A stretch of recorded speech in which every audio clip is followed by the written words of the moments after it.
Bienvenidos. En el escenario web hemos examinado ya tecnologías que están del lado del cliente, principalmente aquellas destinadas al intercambio de datos y a la estructuración de una interfaz web. Y hemos examinado también aquello que ocurre del lado del servidor. Acá tenemos una gran variedad de lenguajes y hemos hecho una pequeña introducción a PHP. Pero sabiendo lo que ocurre tanto del lado del cliente como del lado del servidor, es un buen momento para examinar una forma de interacción especial entre el cliente y el servidor que se denomina Ajax y que es muy importante para las aplicaciones web hoy en día. Ajax es un modelo de interacción para aplicaciones web, está basado primordialmente en el uso de dos tecnologías principales. Una es JavaScript, para hacer toda la lógica de la comunicación entre el cliente y el servidor, y después XML y JSON también, para estructurar los datos que vienen del servidor al cliente y viceversa.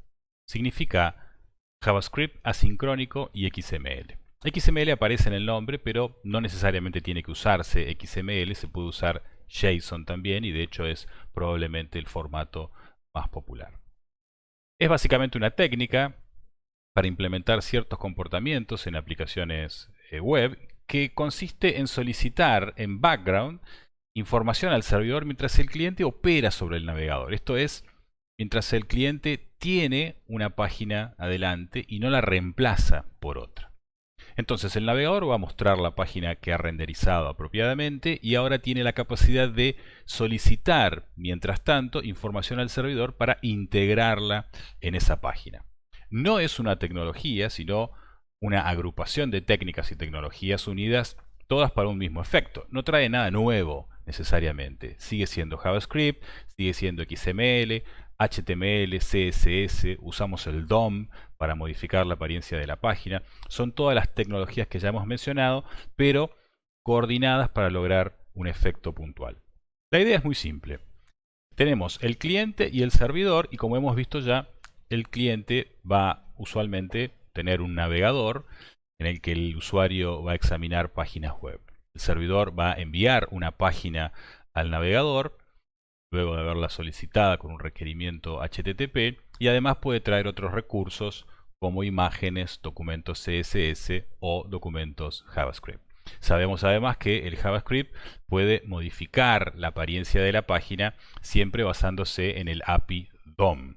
Ahora bien, todos los navegadores implementan un objeto especial denominado XHR que permite al código JavaScript establecer una comunicación HTTP con un servidor. Puede ser el mismo servidor, como se ve en el gráfico, o puede ser un servidor aparte.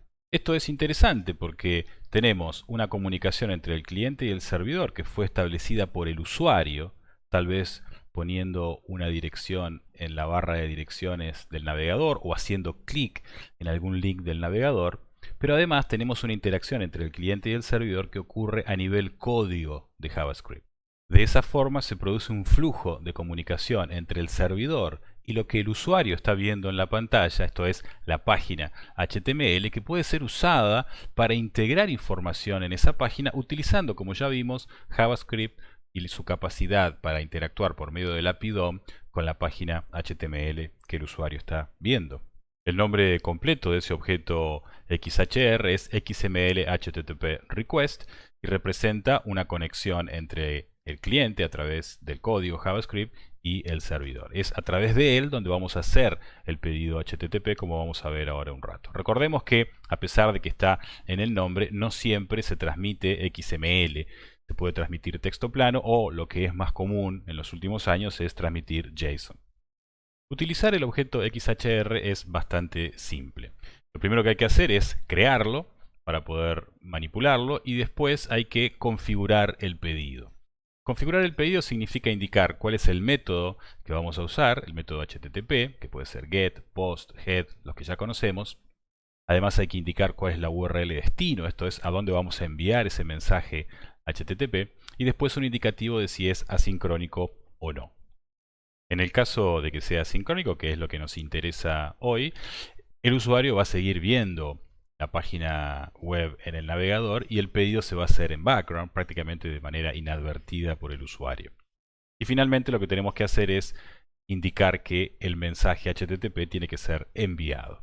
La capacidad de realizar pedidos asincrónicos al servidor, nos provee una forma nueva de organizar nuestras aplicaciones web. En el modelo clásico de interacción entre el cliente y el servidor, el cliente va a ofrecer una página al usuario, la va a renderizar una vez que solicitó todos los recursos al servidor, y el servidor, podemos pensar, va a estar a la espera de nuevos pedidos de páginas web. Cuando el cliente realiza un pedido HTTP request al servidor, el servidor empieza a generar esa página web para devolvérsela al cliente y el cliente se mantiene en espera. Esto es lo que ocurre cuando usualmente una página reemplaza a la otra en sitios como Wikipedia. Una vez que el servidor terminó de generar la página web, va a generar la respuesta al cliente y el cliente va a renderizar esa página web, la va a procesar y va a solicitar eventualmente más recursos, por lo que el cliente vuelve a la actividad y le ofrece una página web al usuario.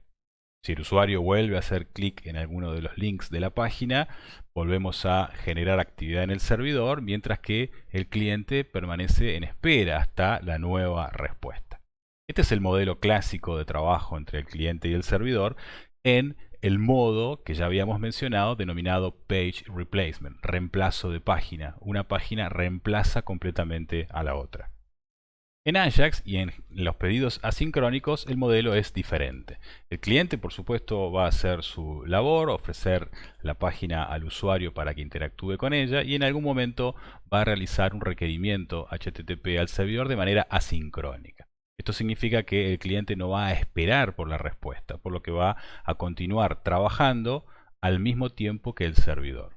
Esto significa que no hay un punto en el procesamiento por parte del cliente en el que se espera una respuesta por parte del servidor. Esto significa que cuando el servidor finalice su tarea y genere la respuesta, tiene que avisar al cliente que ha terminado su labor y ha recibido el cliente la respuesta completa que en algún momento se pidió anteriormente. La forma de recibir la notificación por parte del servidor es por medio de funciones callback.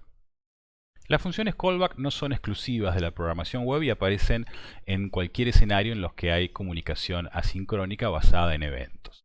Son funciones que se invocan siempre ante la ocurrencia de ciertos eventos y que están preparadas para despertarse ante ciertos eventos.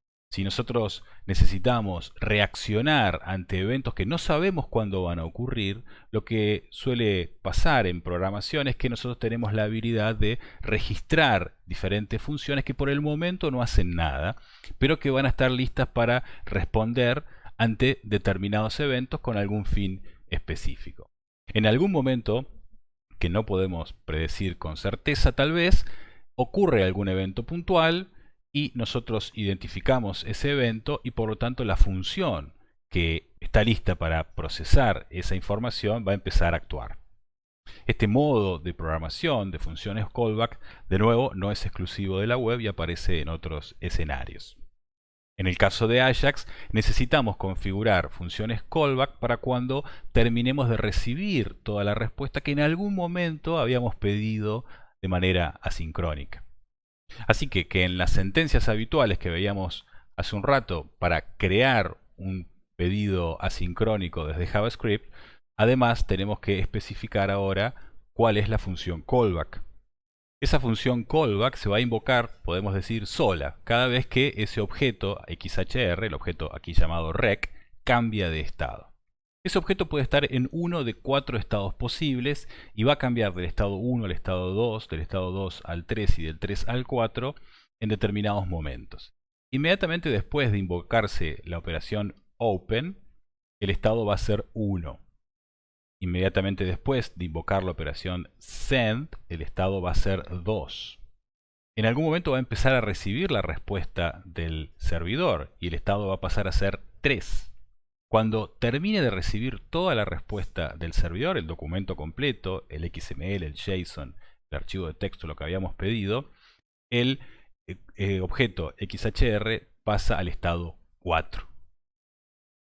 Este objeto XHR tiene además dos propiedades. Una es readyState y la otra es onReadyStateChange. ReadyState es el estado actual de ese objeto, que puede ser 1, 2, 3 o 4 como vimos recién. Y onReadyStateChange dice cuál es la función callback, que es la que va a ejecutarse cada vez que el objeto XHR cambie de estado. La podemos indicar, por ejemplo, de esta forma. rec.onReadyStateChange, mi función. Acá lo que estamos diciendo es que quien va a atender cada cambio de estado del objeto XHR va a ser la función denominada miFunción. Esa función tiene que decidir qué es lo que va a hacer en cada cambio de estado, cuando pase del 1 al 2, del 2 al 3 y del 3 al 4. Por lo general solo importa procesar la respuesta recibida de manera completa, o sea que el estado que nos suele interesar es el estado 4. Por eso preguntamos si el estado read state del objeto XHR, del objeto rec, es 4.